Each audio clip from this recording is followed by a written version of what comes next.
O Evangelho da Graça de Cristo nos ensina a amar ao próximo e ajudar ao outro sem desejar nada em troca. É um ato de compaixão, generosidade, empatia e humildade.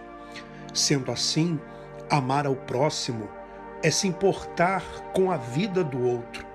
Se deseja apoiar o nosso trabalho e fazer parte do grupo, comunidade, igreja, em casa, entre em contato através do WhatsApp.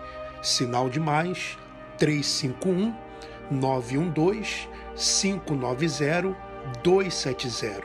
Sinal de mais 351 912 590 270. Desde já lhe agradeço e que Deus continue lhe abençoando.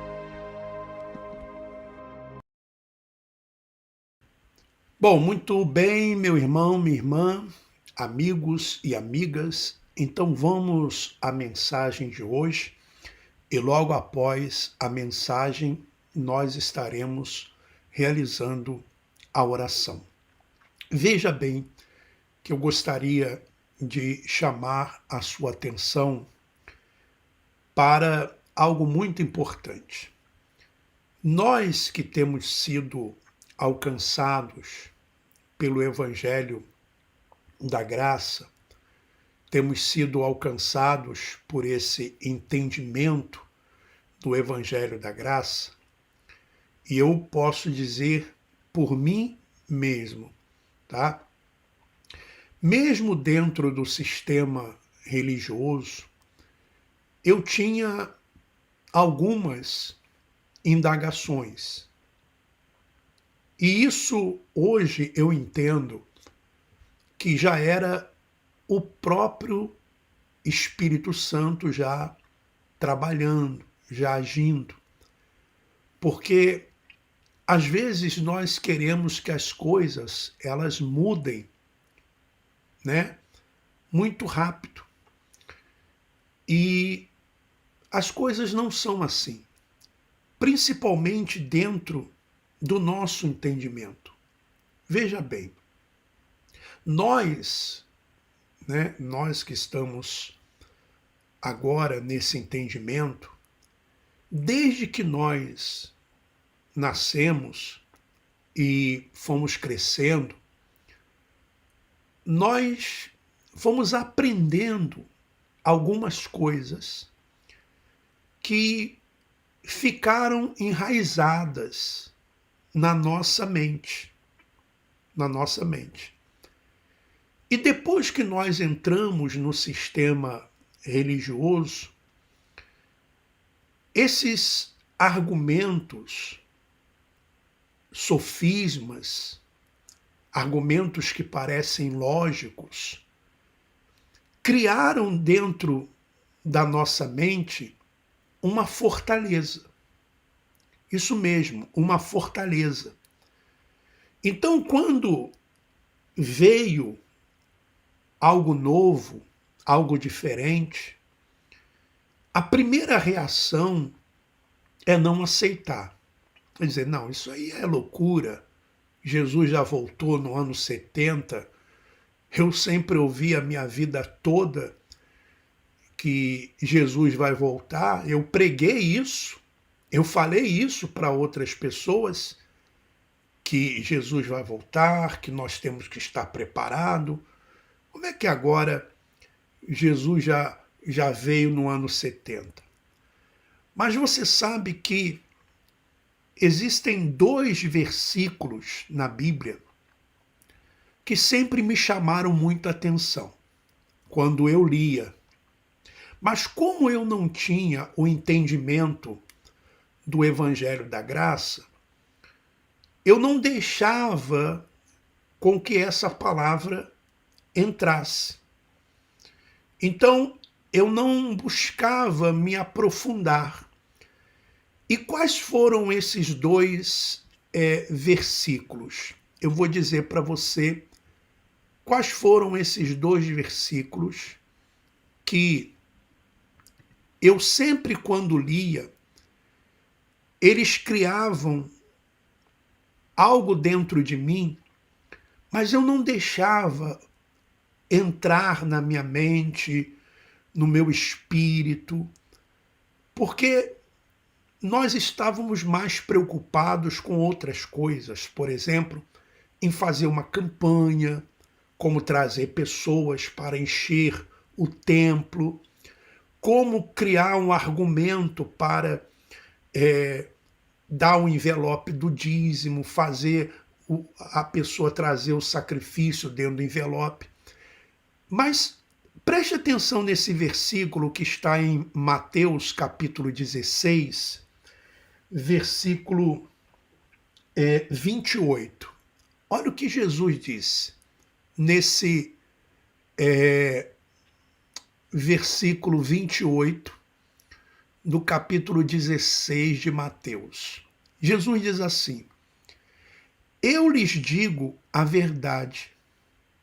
Alguns que estão aqui neste momento não morrerão antes de ver o Filho do Homem vindo no seu reino.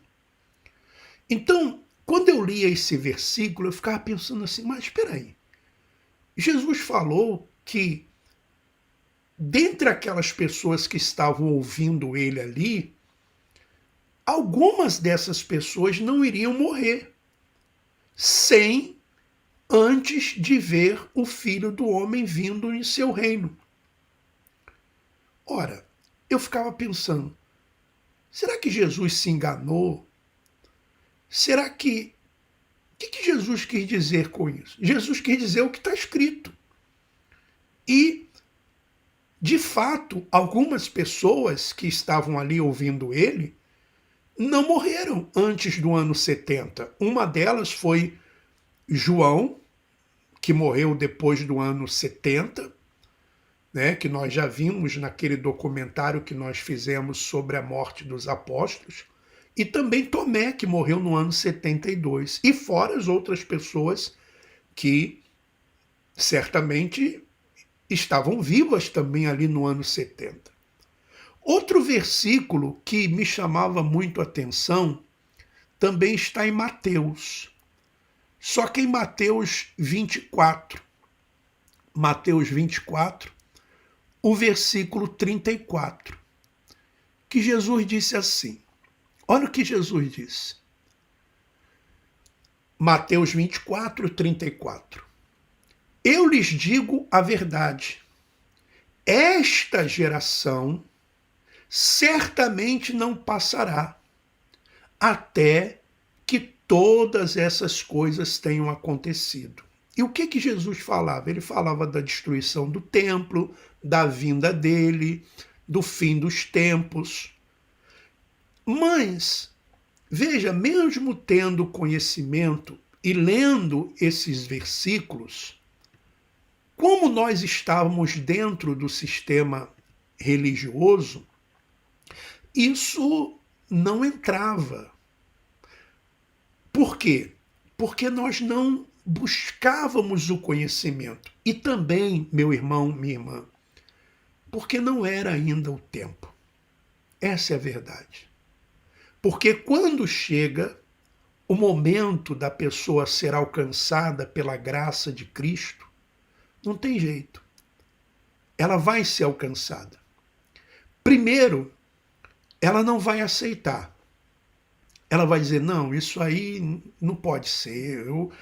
A minha vida toda, eu estou esperando a volta de Jesus. Jesus tem que voltar, porque afinal de contas, ora, eu sou dizimista, eu vou ao templo, eu participo da Santa Ceia, eu me batizei.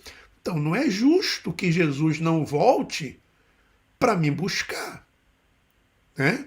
Que não volte para me buscar.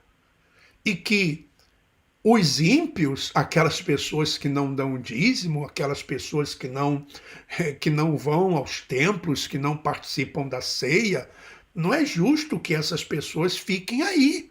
Elas têm que ser punidas de alguma forma, de alguma maneira. No fundo, era isso.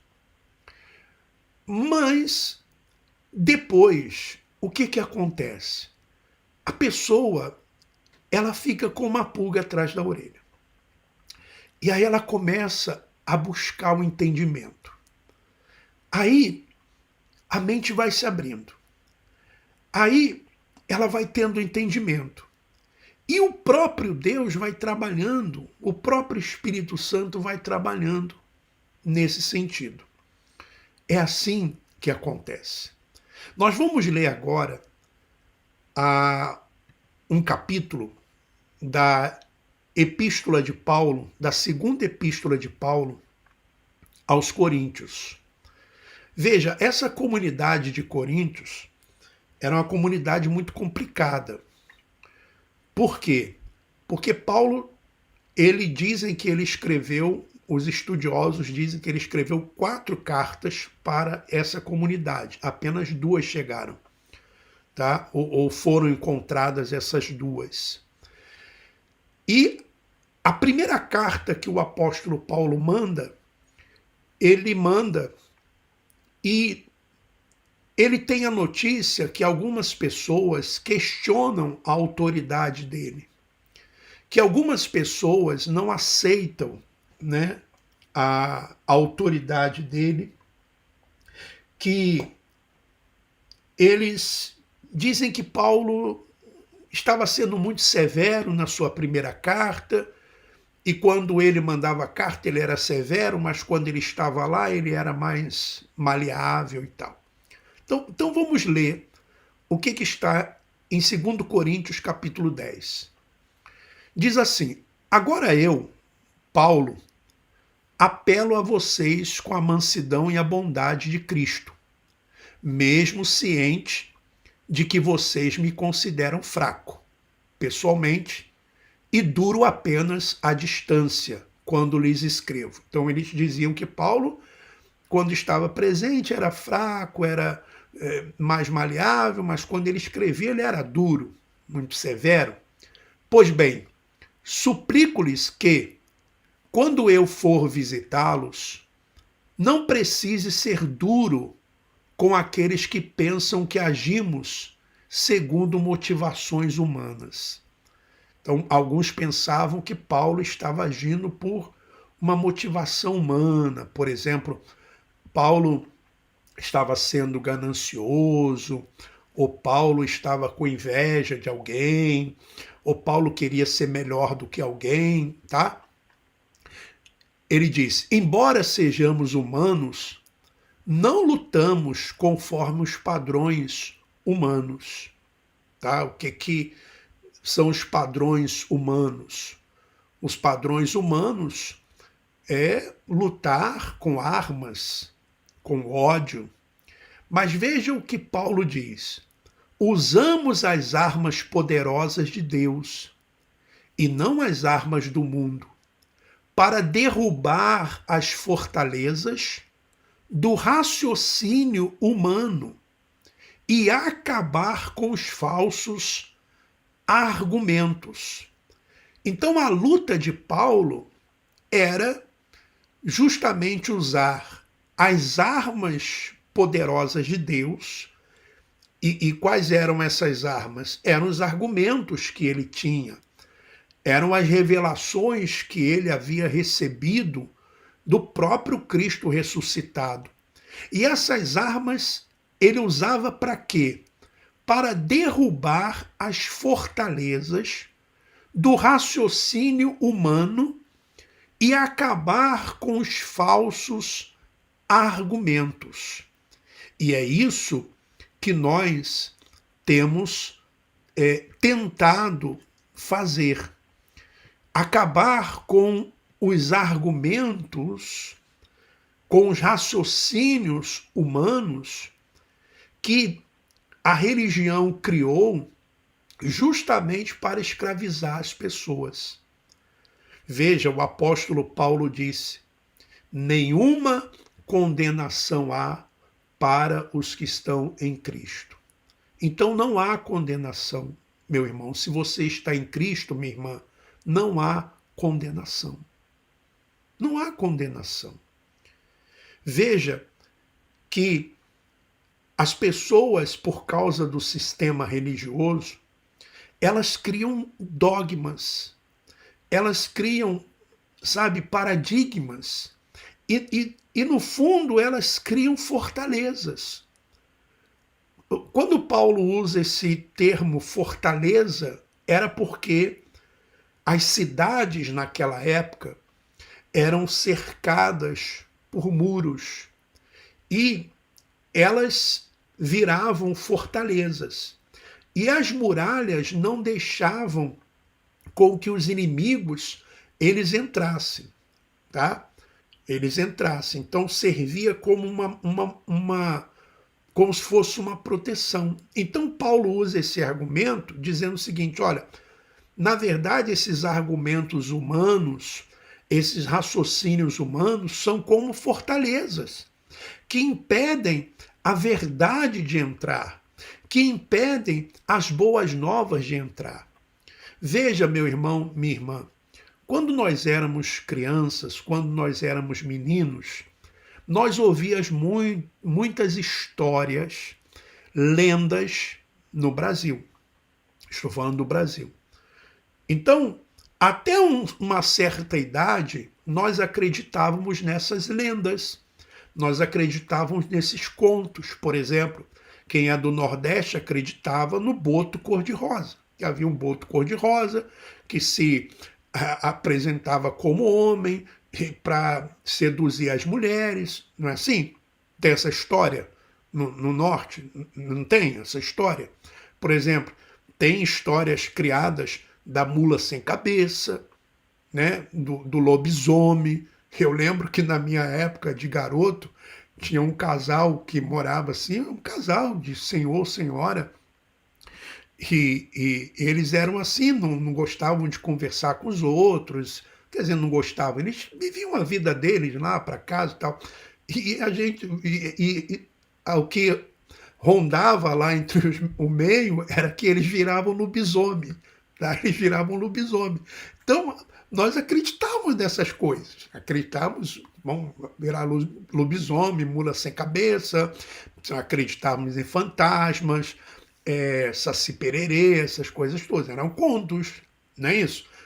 Por quê? Porque o brasileiro, de uma forma geral, ele é muito místico, né? Então o sistema religioso, o que ele fez? Ele criou tudo isso, né? Ele criou também uma série de coisas que as pessoas, elas hoje acreditam. Então acredita naquilo que nós temos falado sempre, que jogando uma pedra num boneco de isopor vai derrubar o gigante, que comendo um pãozinho de suco e um pouquinho de suco de uva está participando do corpo e do sangue de Jesus, que levando, por exemplo, para casa um saquinho de sal, ela vai espantar as coisas ruins de casa, que ungindo a carteira de trabalho com óleo, com azeite que põe na salada, ela as portas se abrirão para elas, né? Ou com a vassoura, uma vassoura ungida que se varrer a casa, está varrendo o mal de casa.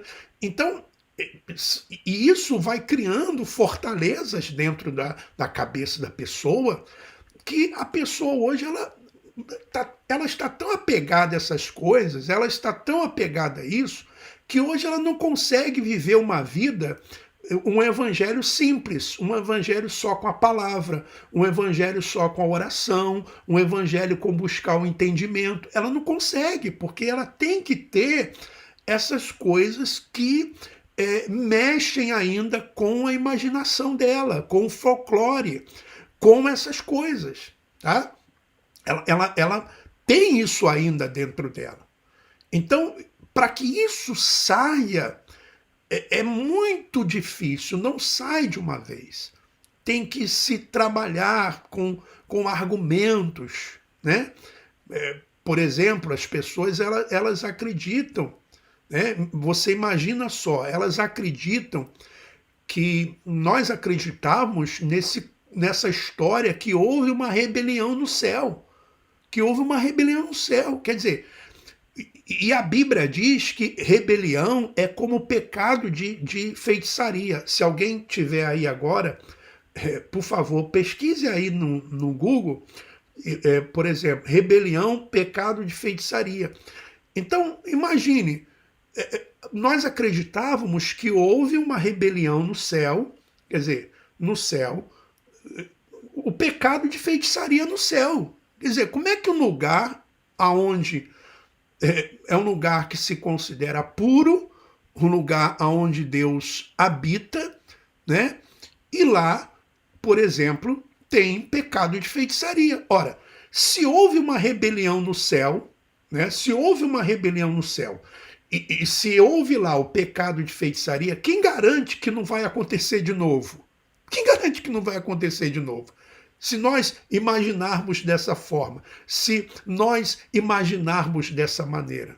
Ora, não podemos, nós temos que ter a maturidade para buscar o entendimento. Para buscar o entendimento e ver, peraí, essa palavra Satanás, essa palavra diabo, o que quer dizer essa palavra no seu original? Ah, ela quer dizer acusador, ela quer dizer, por exemplo, Jesus quando disse para Pedro, arreda-te, né? Tu és para, arreda-te, Satanás, tu és para mim uma pedra de tropeço. Jesus estava dizendo que Pedro era Satanás? Não, ali ele era um opositor, ele estava se opondo à ideia de Jesus ir a Jerusalém e ser crucificado. Então, mas nós criamos, por exemplo, nós criamos dentro da nossa mente esses sofismas que a religião implantou dentro da nossa mente, dentro da nossa cabeça, tá? E aí fica difícil hoje você querer convencer uma pessoa e você não vai convencer.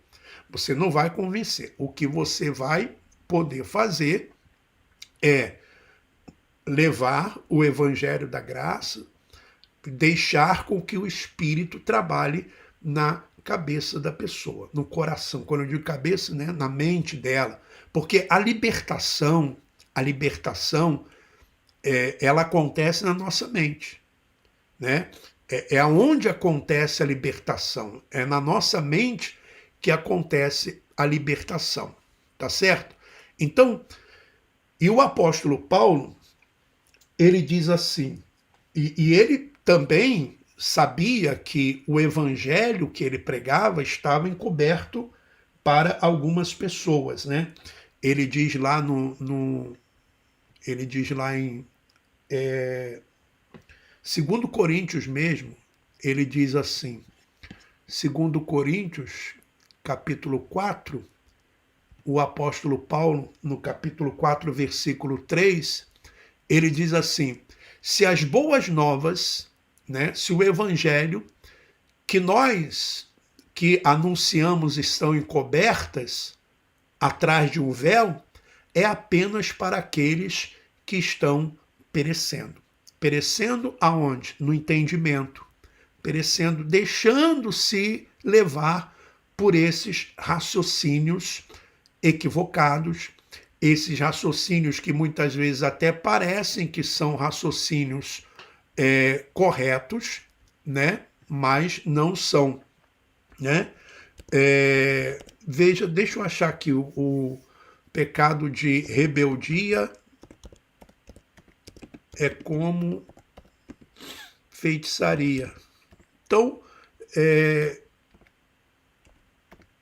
Então, quer dizer, porque a rebelião é pecado de feitiçaria. Quer dizer, veja só o que está escrito aí na sua Bíblia. 1 Samuel, 1 Samuel 15, 23. Porquanto a rebeldia é como o próprio pecado de feitiçaria. Quer dizer, então, raciocina comigo. Se a rebeldia é como, e a Bíblia que está dizendo, é pecado de feitiçaria, então peraí, então tinha pecado no céu? Tinha pecado no céu? Porque se houve uma rebelião no céu, então teve rebeldia no céu. E a Bíblia diz que a rebeldia é um pecado de feitiçaria. Então tinha feitiçaria no céu. Quer dizer, não bate, não combina. Não tem como raciocinar dessa forma, dessa maneira. É preciso buscar o entendimento. Por isso que, vou dizer para você, por isso que muitas pessoas, os ateus, eles dizem assim, eu não posso crer na Bíblia, porque a Bíblia, de acordo com os evangelhos, os evangélicos, do jeito que os evangélicos falam, a Bíblia, ela se torna totalmente incoerente. Ela se torna incoerente. Por exemplo, quando eles leem esses versículos que eu disse para vocês, Jesus disse que não passaria aquela geração sem que tudo aquilo que ele falou acontecesse, aí os evangélicos ainda estão esperando a vinda de Jesus, os ateus dizem assim, das duas uma, Jesus mentiu. Jesus mentiu. Porque se ele falou que não passaria aquela geração sem que tudo que ele falou acontecesse, e ele falou também que alguns daqueles que ali estavam não iriam morrer sem que vissem ele vir no seu reino, então, Jesus mentiu? Não, Jesus não mentiu. O que nós acreditávamos, os evangélicos acreditavam? Eles acreditavam o seguinte, que quando Jesus voltar, vai haver um juízo. Então Jesus vai julgar cada um e vai dar cada um segundo as suas obras. Pronto.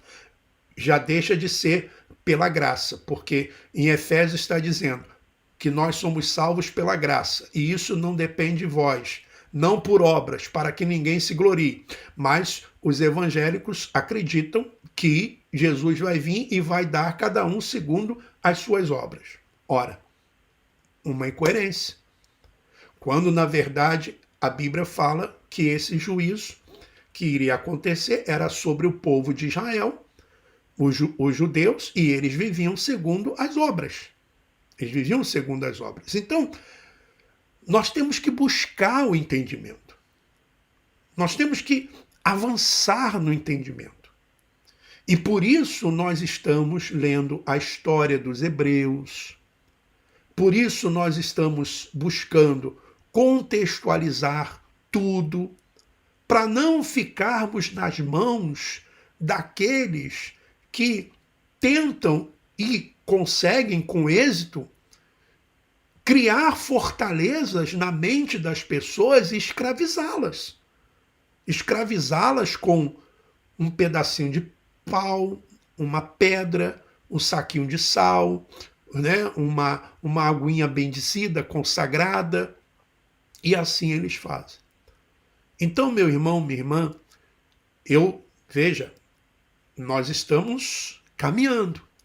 Eu não quero dizer aqui para você que eu seja o dono da verdade. Não, de forma alguma. Eu não sou o dono da verdade. E estou buscando também cada vez mais o entendimento. Mas uma coisa eu sei, uma coisa eu já sei, que eu fui enganado nesse sistema religioso e também eu, de uma certa forma, levava essa ilusão para as pessoas. E não volto mais. Não volto mais. Agora é só para frente, é só avançar. E eu estou convicto de que Jesus voltou no ano 70. Tá? Porque eu não posso crer que Jesus mentiu. Eu não posso crer que Jesus mentiu. Quando ele disse, não passará esta geração sem que tudo isto aconteça. Quando ele disse, alguns dos que aqui estão não verão a morte, até que vejam ver o Filho do Homem vindo no seu reino com poder e glória. Eu não posso, de forma alguma, achar, não, Jesus mentiu. Não. Então, quando a gente busca, quando nós buscamos, nós encontramos. Buscamos o quê? O entendimento. E por isso que eu peço a você que fique conosco nesses programas, vá também buscando o seu entendimento, vá buscando também a sua compreensão espiritual. tá bom? Nós vamos agora à oração, como nós fazemos sempre aqui. Vamos fazer a oração e oramos sempre uns pelos outros, tá bom? Vamos fazer a oração logo após esse breve intervalo de 1 Coríntios, capítulo 13, que fala do amor. Se eu tivesse o dom de falar em outras línguas, sem tê-las aprendido, e se pudesse falar em qualquer idioma dos homens ou dos anjos, e no entanto não tivesse amor, eu seria como o sino que ressoa ou um prato que estaria só fazendo barulho. Se eu tivesse o dom de profetizar e conhecesse todos os mistérios e todo o conhecimento, mesmo que eu tivesse o dom da fé, a ponto de falar a uma montanha e fazê-la sair do lugar, se não tivesse amor, nada seria. Se eu desse aos pobres tudo quanto tenho, entregasse meu corpo para ser queimado vivo, e contudo não tivesse amor, isso não teria valor algum. O amor é paciente e bondoso, nunca é invejoso ou ciumento, não é presunçoso nem orgulhoso, não é grosseiro nem egoísta, não é irritadiço nem melindroso, não guarda rancor. O amor nunca está satisfeito com a injustiça, mas se alegra quando a verdade triunfa.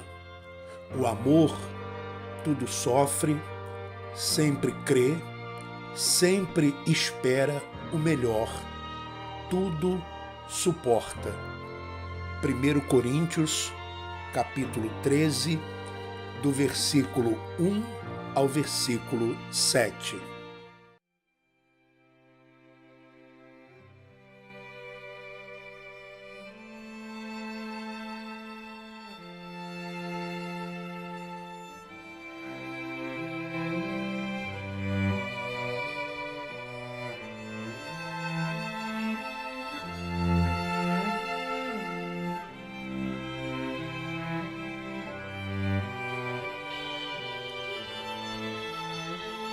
Ó Pai amado e querido, seja o Senhor exaltado e glorificado acima de tudo e de todos. O Senhor que criou os céus e a terra e tudo o que neles há. Seja o Senhor exaltado, seja o Senhor glorificado, e que cada irmão, cada irmã que aqui se encontra neste programa, nesta oração, venha ser um instrumento em tuas mãos, para que o Senhor seja cada vez mais glorificado e exaltado. Ó Pai, graças nós te damos porque o teu Espírito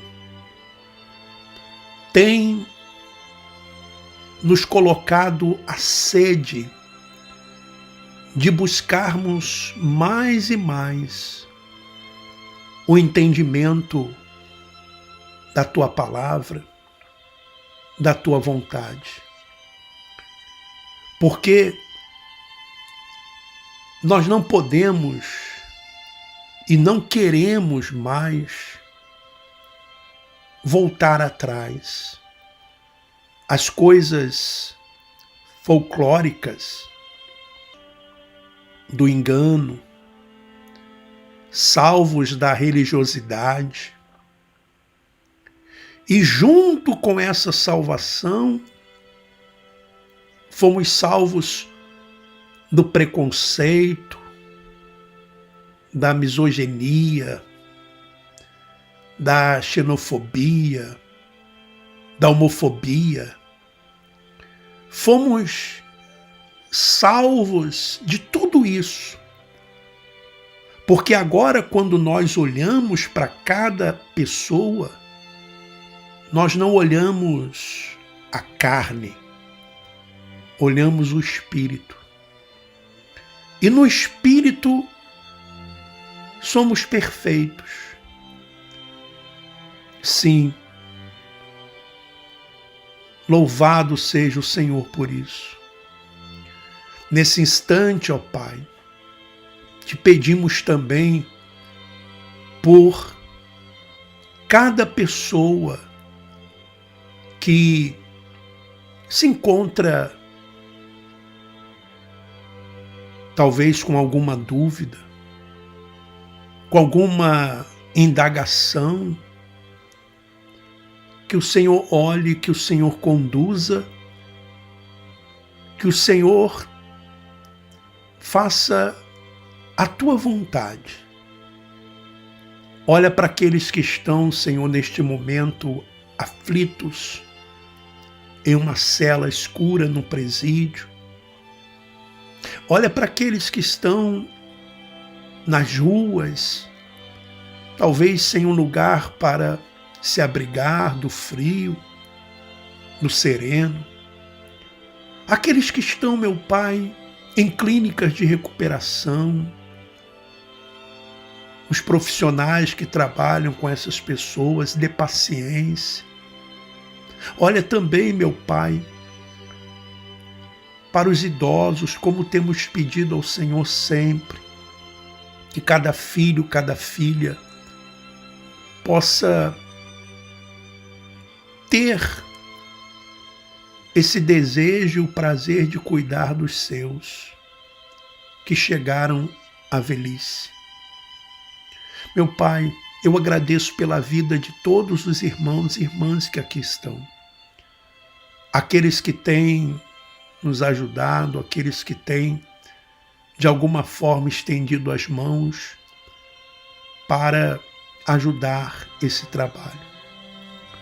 Olhe para os nossos familiares, para a vida dos nossos entes queridos, pois colocamos diante do Senhor as nossas necessidades, embora saibamos que o Senhor tem conhecimento de cada uma delas.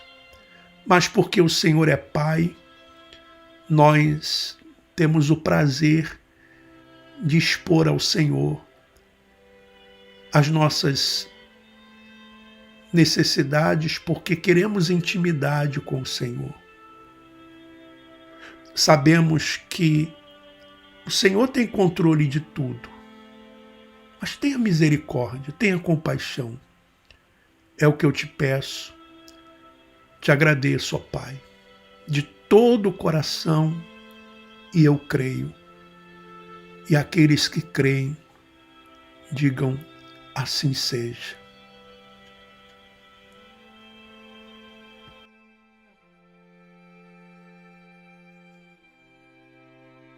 Evangelho significa boas novas, boas notícias.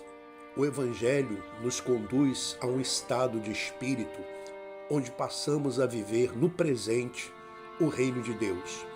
O Evangelho nos conduz aos pastos verdejantes da justificação pela fé, às águas tranquilas da paz espiritual. No Evangelho, o Espírito Santo sopra livremente, indo além do legalismo vazio, oco, formal, sem vida e, na maioria das vezes, sem nenhum significado. No Evangelho, a vivência não é baseada em templos de pedras, dogmas antigos, ritos e regras comportamentais. O Evangelho da graça de Cristo nos ensina a sermos éticos, sem sermos moralistas. Disse o apóstolo Paulo aos Gálatas: Irmãos, quero que saibam que o evangelho por mim anunciado não é de origem humana, não o recebi de pessoa alguma, nem me foi ele ensinado. Ao contrário, eu o recebi de Jesus Cristo por revelação. Gálatas, capítulo 1, versículos 11 e 12.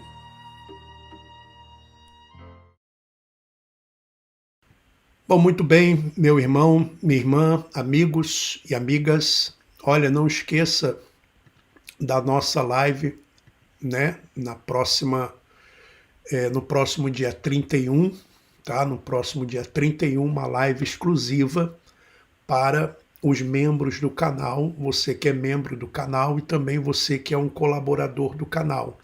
Caso você queira participar dessa live, que vai ser uma live exclusiva, uma vez por mês só, que vamos ter essa live exclusiva com os membros do canal e também os apoiadores do canal, entre em contato comigo através do WhatsApp, que é o 351. Hoje uma pessoa me perguntou: eu estou meio confuso esse sinal de mais. Esse sinal de mais, ele substitui o 00, porque você teria que colocar 00351. Então, quando você coloca o sinal de mais, ele substitui esse 00. Então, você tem que colocar como está aí, sinal de mais, que substitui o 00, e 351, que é o código de Portugal, tá? Em Portugal não é como no Brasil, que em cada estado tem um código. Não, o 351 é o código de todo Portugal. Então, sinal de mais 351. E depois o número 912-590-270, tá? Você fazendo isso, você vai ter acesso ao meu WhatsApp e ali você diz: olha, o Alfredo, o irmão Alfredo, eu quero participar do grupo, tá? Da comunidade Igreja em Casa. Eu sou membro do canal, eu sou um apoiador do canal, quero apoiar o canal e quero também participar dessa live, porque depois no dia eu vou mandar o link, tá, da nossa live para esse grupo. E ali as pessoas, então, que tiverem um link, elas vão entrar e participar dessa live, onde nós vamos conversar ali, vamos trocar ali algumas ideias, tá bom? Então, eu peço a você que faça isso. E também no programa de ontem, uma pessoa também me perguntou sobre o Pix. Aquelas pessoas que querem ajudar através do Pix. Então está aí o Pix, se você quiser ajudar, contribuir, né? Uma ajuda voluntária, está aí o Pix, você tira um print da tela ou depois você dá uma pausa aí no vídeo e você anota o Pix e você faça então a sua contribuição, se você assim desejar, tá bom? Olha, nós vamos ficando então por aqui. Eu desejo a todos vocês que Deus continue lhes abençoando, que a graça e a paz do Senhor Jesus esteja com todos vocês e vamos juntos em busca do entendimento, vamos nos aprofundar no entendimento da graça de Cristo, tá bom? Forte abraço a todos, vamos em frente.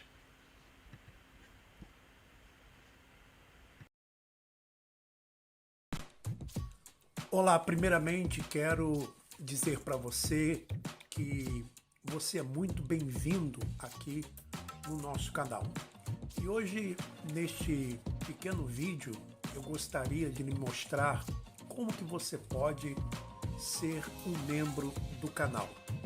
Você basta vir aqui, né, aí no seu computador ou então no seu telefone celular, nessa área aqui onde está escrito Seja Membro, e aí você clica Seja Membro, vai aparecer para você aqui as opções, né, os valores que você quer contribuir com este canal.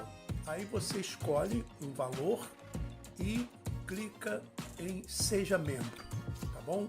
aí vai aparecer para você qual a forma de pagamento. Então tem aí adicionar um cartão de crédito. Então você vai, coloca o número do seu cartão de crédito, se é um cartão da Visa, né? Ou outro cartão, coloca mês, também o ano, né? A validade e o CVC, que são aqueles números, aqueles 3 números que estão atrás do seu cartão, e depois você então finaliza a adesão. Você se torna um membro do canal, um apoiador aqui do canal Alfredo Paulo. Tá bom? Muito obrigado, que Deus continue lhe abençoando. Forte abraço e vamos